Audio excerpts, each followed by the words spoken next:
No nii, tervist ja head uut aastat kõigile. Et sel aastal siis äkki prooviks rohkem videosid teha, sest mul see VR6 projekt tahaks veits raha saada, et mul siit Youtube'ist tuleb natukene peale. Et mul on nagu saunamaja ehitus ja auto ehitus samal ajal.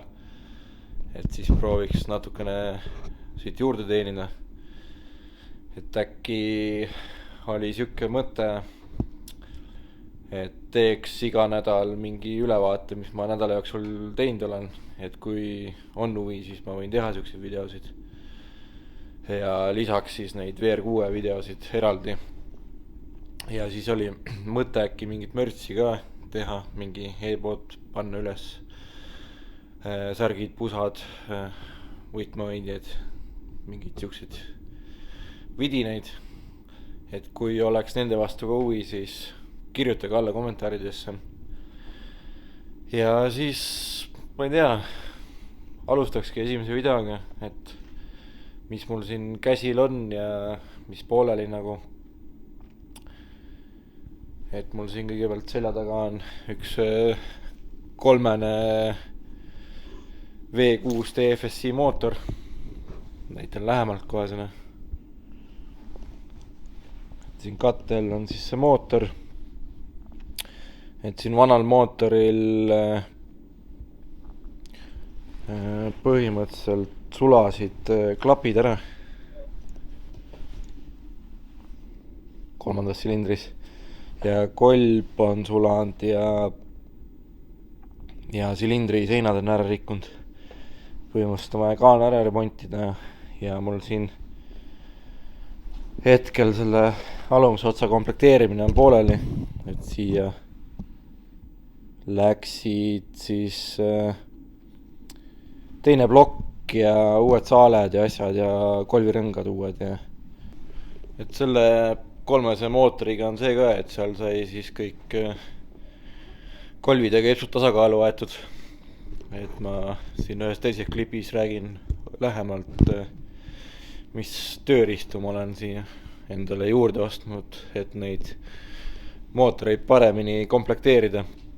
Et mul on siin üks Audi mootor, kahepoolene diisel Audi A6 96 aasta C4 Quattro pealt.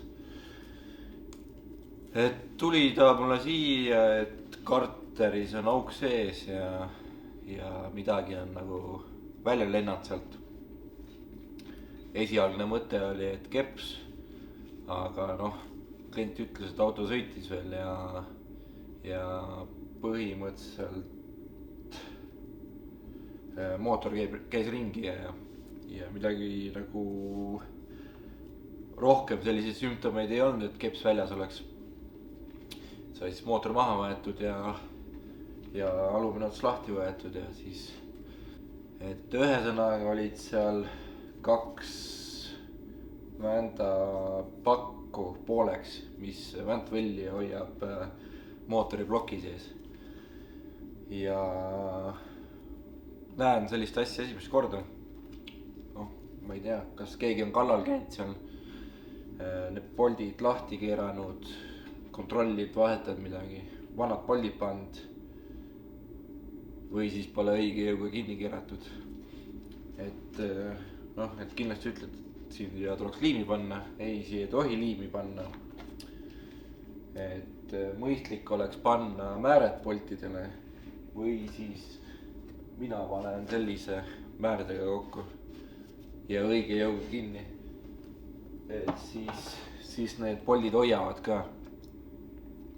Et kui keermeliimi siia vahele panna, siis ei pruugi see polt õige jõuga kinni hoida enam. Kui see polt nüüd lahti tuleb ja vändapakk ka lahti tuleb, siis kaob siit mootorist õlitus ära. Ma näitan siit ühe vana väntvõlli pealt, mida kui hästi näha on. Et siin on see Vantvõlli kael nii-öelda, millega ta ploki sees on ja siin on kepsukael. ja siin on sellised kanalid, õlikanalid, et kui siit pealiinist, kuhu kõigepealt õli tuleb, õlitus ära kaob, siis kaob ka siit kepsuliinist õlitus ära. et see on esimene koht, kust õlitus ära kaob siis ja tekivad probleemid, et tulevad need kolinad mootorisse. et olete kuulnud ja näinud kindlasti.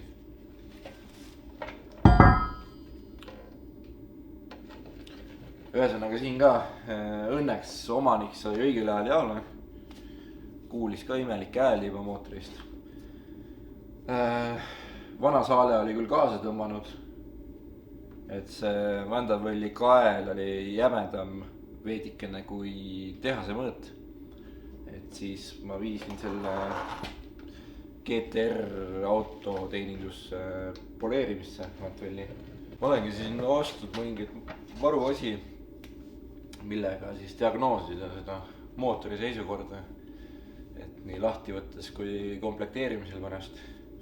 et on sellised mikromeetrid. see on Midu Toyo omad. et see on üks kvaliteetsemaid brände mõõtetehnika maailmas. mul on siin erinevaid neid, saab erineva jämedusega asju mõõta. ja noh, sellega saigi siis Vantvõlli kaelad üle mõõdetud. ja põhimõtteliselt Vantvõll tuli tagasi, siis hakkasin komplekteerima mootorit. kuna 2 kepsu oli viga saanud, siis tuli 2 mootorist 1 komplekteerida. ja noh, siia tuligi teine plokk, kus need vändapakud olid terved. ja teisest mootorist võtsin ka 2 kepsu ja kolbi. ja siin on mul siis selline kaal. ja Ameerikast tellisin sellise abivahendi siia kaalule, et mõõta kepsu kaalu. no ma toon ühe kepsu siin, ma näitan.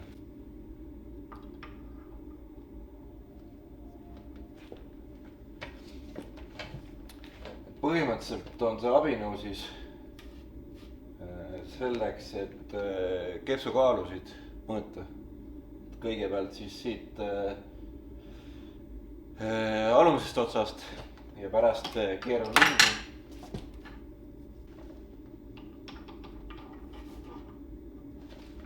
ja saab ülemisest otsast mõõta. ja selgus, et need 2 kepsu, mis ma teisest mootorist võtsin, need on 10 grammi raskemad. et siis see abinõu ongi selleks, et õigest otsast nagu maha võtta seda kepsukaalu.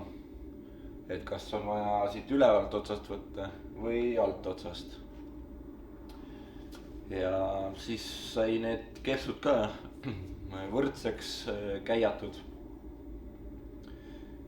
seal on omad kohad kindlasti, kust võib käiata, et siit keskelt ei või.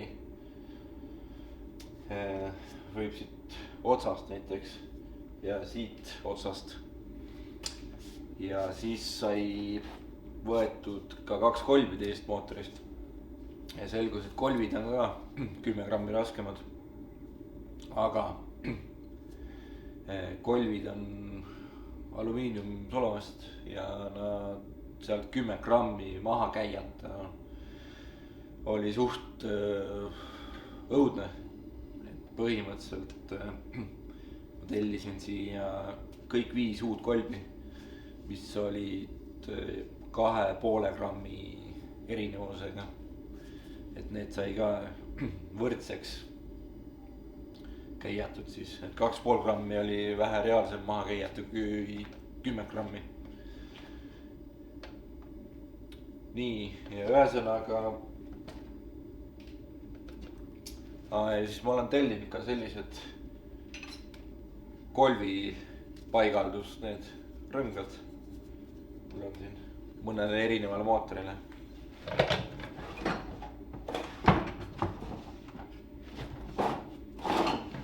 muidu oli siuke kokku keeratav mul. Sellega on, noh, saab hakkama, aga nikerdamine on sellega. Et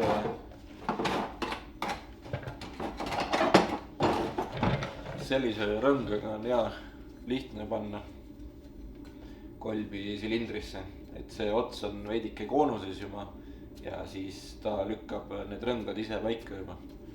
Nii kuidas ta mina peab, et need on selle silindri järgi on nagu mõõdus need erinevad. Et mingi aeg peaks neid veel juurde tellima, erinevaid mõõte. Vot, aga abinõudest ma rohkem ei oskagi rääkida siin. Kindlasti on veel mingid asju. Siia mootorisse läks siis veel uus õlipump. Noh, tihendid ja asjad kõik uued. Ja plokigaas käis Windorfis uuenduskuuril. Et klapipesad lõigati üle, klapid, plokigaas puhastati ja ka väljalaske juhtpuksid läksid vist uued. Täpselt peast ei mäleta, et mõnda aega on veits mööda sellest juba. Ja klapisärad tihendid läksid kõik uued kindlasti. Panin siin ühele Audi V8-le ammad rihma peale. Tegelikult ei pea mootorit maha võtma selle rihma vahetuse jaoks, aga siin on siuke lugu, et vanal mootoril on 7. silindri keps ja kolb mootorist lahkunud. Et siin on hetkel nüüd romula aluminots. Plokikaaned on taastatud Windorfis. Ja põhimõtteliselt olengi nüüd kokku ladunud selle, panin rihma peale nüüd. Pihustitega käisin ees reisingus standis. Sest klient ütles, et peale tankimist oli juhtunud nagu. Siis korra käis mõte peast läbi, et mingi pihusti rike on, et siin 7. silindris, et silinder jooksis kütust täis lihtsalt ja lõi kepsu kõveraks. Aga pihustid on korras kõik 8 tükki, et nende viga ei ole. Siis korra käis mõte läbi, et äkki sattus läbi õhufiltri vett silindrisse, aga seda ka ei juhtunud. Jahutusvedelikud asjad olid ka sees kõik. Ja nii palju kui ma leidsin, oli alumise otsa lahti võttes kepsusaaled olid ära. Et põhimõtteliselt, noh, ma ei tea, kui tõene see on, et tõmbas kepsusaale kinni korra ja siis lõhkus siin kõik ära. Põhimõtteliselt keps on pooleks, kolbi põhimõtteliselt polnudki silindris, et see oli mööda karterit laiali, et siin vahekarter oli auk sees ja plokikaane sees olid klapid ära lõhkunud ja üks nookur siit, mis klappi lükkab, oli pooleks. Et teised silindrid on kõik korras, et teiste silindritega pole midagi juhtunud. Aga jah, et nüüd põhimõtteliselt varsti saan kastiga ära ühendada ja siis saab auto peale tagasi tõsta ja saab käima panna. Selle A8 on kokku saanud siis, et mootor töötab ilusti. Siin oli veel sisselaske kollektori võtsin lahti täiesti osadeks, et panen siia mingid pildid juurde, et seal üks õhusuunamis hoob oli kinni, et selle panin liikuma ja teine asi tal, ma ei tea, kas läbi karteri tuulutuse või kuidagi oli visanud õli täis selle kollektori seest ja kõik see metallipuru ja see halepuru oli seal kollektoris, et see tuli puhtaks pesta kõik. Selle taga on siis see Audi 2.5 diisel, et see on ka nüüd valmis, et sellel sai siis ka kõik mootori sisu uus praktiliselt. Käib väga ühtlaselt ja vaikselt, et päris üllatav on, kui väike see 2,5 diisel võib olla.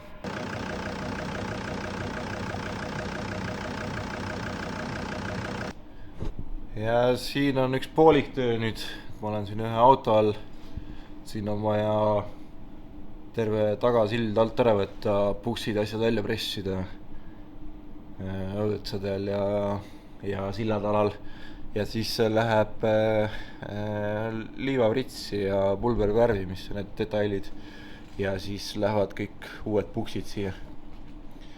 Et see on selline hobiauto ühel kliendil, et see talvel ei sõida, soola ei näe see auto enam, et see on siuke vähe haruldasem auto. Aga selleks nädalaks on kõik, et